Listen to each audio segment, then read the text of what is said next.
welcome to, I guess you call this what, a vlog? This is a vlog?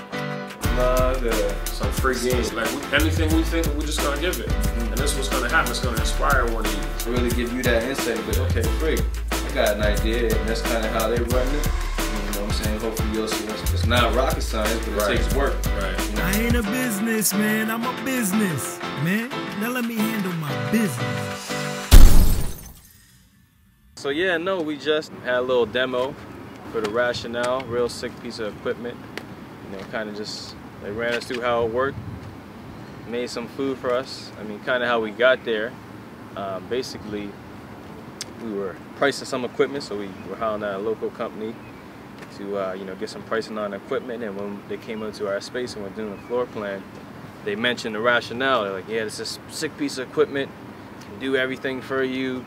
You know, can cook all this stuff at once. And we're like, all right, whatever, cool. So we, you know, did some YouTube videos, and it looked cool, but it looked a little unsafe, and you know, you don't know if the food tastes good. So just now we went there, Unsafe? man. You felt that it looked unsafe?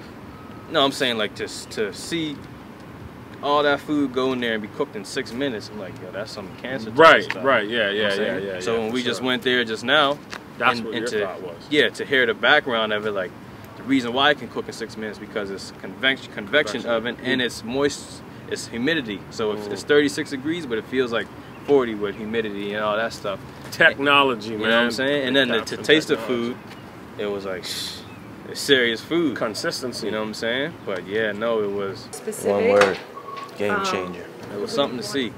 One of the challenges, you know, like in this business, one of the challenges we have, you know, considering like we're not chefs, you know what I mean? And the only kind of chef in the business is mom. And so one of the challenges we have is consistency. You know what I mean? Like having the food taste the exact same way every time. Yeah. Having the food look the exact same way every time. So that's a challenge. And like, I mean, you know, for the most part, we do a pretty good job of it. But like, you know, people don't see the amount of food that we waste, the amount of food that we throw out. People don't see a lot of that stuff. And I mean, people don't see a lot of the stress and like, you know, the stress on mom having to always be there. Like, you know, she about to go away for like 3 cooking days. And so it's been like this whole process of like, you know, what does that look like when she's gone? And so by having technology like that, that can, you know, streamline the process and make it consistent to the push of a button, I think that's really powerful in our business because, you know, now not so much stress and pressure on not only mom, but ourselves, our team, you know, and when one member of our team is doing it one day, then the next week is somebody else doing it. You know, everybody does things differently, and so. And that consistency piece is huge. Right. You know, it's huge for the operation. It's huge for the customer. Yeah. Because for us, you know, a lot of our meals, you see the meals on Instagram. So if you see that meal on Instagram, you go place an order and then you get a meal and it looks completely different from what you saw. All because one day Corvell cooked it, the second day I cooked it. You be like, what the f? Like, completely different item. So now the customer, they like, man, this is not what I ordered. Or, you know, this is not what I got last week. And, you know, that becomes an issue. And, you know, one of the book we always mention, the E-Myth, you know, it talks about McDonald's and their success. And one of their main successful recipes was their consistency. You know, whenever you go to McDonald's, you're going to get a Big Mac and it's going to taste the same every time. Yeah. You know, McDonald's, they got a streamlined process of their fries. They always going to be fresh. They always going to be hot. They always going to be salty. So for us to create that process and to have that consistent product that's going out to the customer every time is crucial. And I think, you know, the lady that just gave us shout out to her, man. She did a good job. Yeah. But she said something. She said something that her professor in culinary school said. It could taste like shit as long as it tastes the same. And really the reality of it is like that's really what it comes down to. Like, you know, in the food business, like we want to make our meals taste consistently the same, consistently good, so that when you buy it, you're like, you know what you're getting and you know what to expect, and hopefully we can exceed expectations. You know, I'm about to go get a haircut.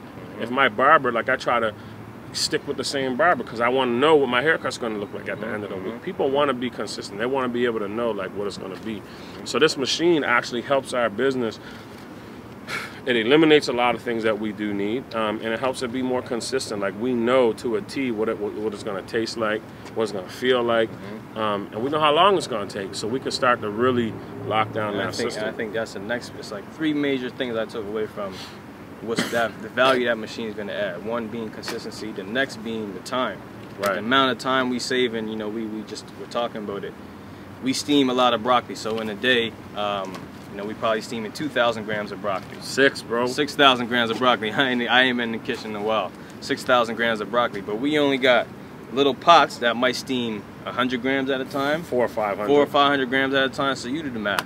That's about 12. That's like 12 different pots of taking it on, and it takes about 10 15 minutes to steam that water and put it on this pot. With that machine, we can stick 6,000 grams of broccoli in the oven at one time and steam it for 10 minutes. Yeah. You know what I'm saying? So the amount of time we save in there is and astronomical. when you think about loading and unloading, and that's the part too. So like literally, like the process of cooking steaming broccoli is, you got to prep the pot. So you got to put water in the pot. You got to put it on the stove, turn the stove on, let it heat to a certain boil. Then you got to prep the broccoli. So you got to load the broccoli in the tray that you're putting it in. You got to put it on the stove. Then you got to wait. Then you got to do something else, and you got to come back. So literally, we just eliminated a lot of those processes. So now it's like load, load, load, walk away, timer go off, all your broccoli is done. Yeah. We saved 2 hours. So we took 2 hours, condensed it in 2 minutes. So one of the questions were like, okay, well, what are we gonna do with the team? Like, because we got people that work for us. So it's like, well, if we save all this time, we may not need everybody. Wrong answer. This is the real answer. Ding, ding, ding, ding, ding. Guess who now has to work harder? This young man got to work harder. Guess what he got to do? He got to go find more customers. Because now we had a capacity to do more in the same amount of time. So now we can push marketing. So then we get to decide, okay, we just spent $20,000 on a piece of equipment. Let's make a couple dollars. Now we're going to go put $20,000 into marketing. We're going to push our sales up, which in turn make us more money. And so that's really the game, like really figuring out, like it's just literally like process, operations, process. It's really all you're doing in business. Figuring out process, making it faster, making it more efficient, making it better. And then how do we get more customers? How do we bring more in? Right? How do we use that time? So we're still using that time, but it's using over a larger span of people. And then the third thing to finish off, we mentioned consistency, we mentioned time, and then the last thing I would say is feasibility. Easy. It's easy to do. So right now we got our chef, and he just mentioned Mom. She's heading out of town for 3 cooking days. So now it's going to be some other people who are going to have to step in and do that job. With this machine, literally it's press a button and cook the food exactly how Mom would cook it. Yeah. So it's like, yo, we can bring this little guy in, show my little nephew, little Decado. We can bring a little homie in and be like, yo, press the button, cook the food. And the government might not be happy because I don't think he's old enough yet, but you know what I'm saying? That's the way. Nah, how they got easy. their sons. Listen, Jerry Jones got his grandkids in the war room on draft day, bro. True. You know what I mean? And they really help him make decisions. Like if we raise him in an environment of business owners, like I don't give a shit. Like he ain't coming to work for a wage. He coming to work for his uncle. He just here lending a helping hand. You know what I mean? I don't see a police officer or a CRA agent or a government person in the world that gonna come in and say, oh, you can't teach your nephew business. And if you do that, guess what I'm gonna tell you? Okay, cool. And then when you leave, I'm gonna bring them in anyway. Like, cause at the end of the day, like we're trying to raise warriors. You know what I mean? We're trying to raise them in a different way. You know what I mean? So you don't gotta pay for what's the word?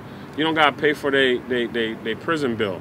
You know what I mean? Like that's really what it come down to me. You know what I'm saying? Like I'm gonna teach my kids, my nephews, what it is to be on this side. And if you don't like it, oh well, cool, right? But yeah, no, all in all, man, technology can change your whole business in an instant, right? And so one of the things I was reading today, it's actually a verse in the Bible. I don't really know the specific verse of it, but it talked about being humble and talked about, I'm gonna find it, it's in my phone. Shout out to my uncle, man. He sends me verses every morning, Uncle Robbie. I call him Uncle Bert.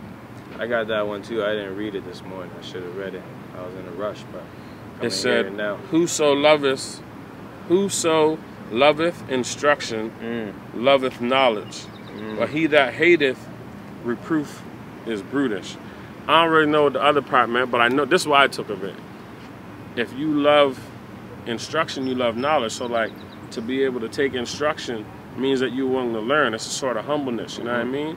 But if you don't like when people give you instruction, you really ain't trying to learn. Right. And so how do we find this? I'm gonna show you how we found this piece of equipment. Neville went and sought somebody who could give him some advice on how do we go about getting our own kitchen equipment. He talked to him, built a good relationship, listened really well. He introduced him to this company that they do kitchen equipment. We're there, we're talking with them. We open up the door, we say boom, boom, boom. They ask us a bunch of questions. We asked them suggestions. We really wanted a floor plan for them. That's all we really wanted. But in them coming to do that floor plan, we were humble enough to hear some of the other things they said. Right. And they were like, okay, yo, this would actually work really well. You know, sometimes people get like that ego when someone tell them something, and they get like, nah, I ain't hearing you. I got my own plan. I don't want the sales malarkey. Nah, we so, like, listen, we still locked in on what we're gonna do. That don't matter what you tell us. Right. But in that, it's like, because we humble enough to listen, we're always gonna find the best thing possible. Sure. You know what I mean? And so I think that's a lesson to walk away from. Like, this didn't happen today because we went looking for it. I didn't even know this shit existed. I don't know nothing about kitchen equipment. You know what I mean? But I'm willing to learn, and I'm willing to listen and be instructed. And so that's what makes it easy for me to do any business, because I got some fundamental principles. Like, I'm able to be taught, right? So, like, you got to be able to be humble enough that you be able to be taught, so that whatever someone got to offer, you can receive it. You know what I mean? Like, you get a lot of people a lot of times, and when you tell people, they feel like they know it. It's like, okay, cool. Since you know it, you should have it. Yeah. Have a good day. Assalamu alaikum. Click the button.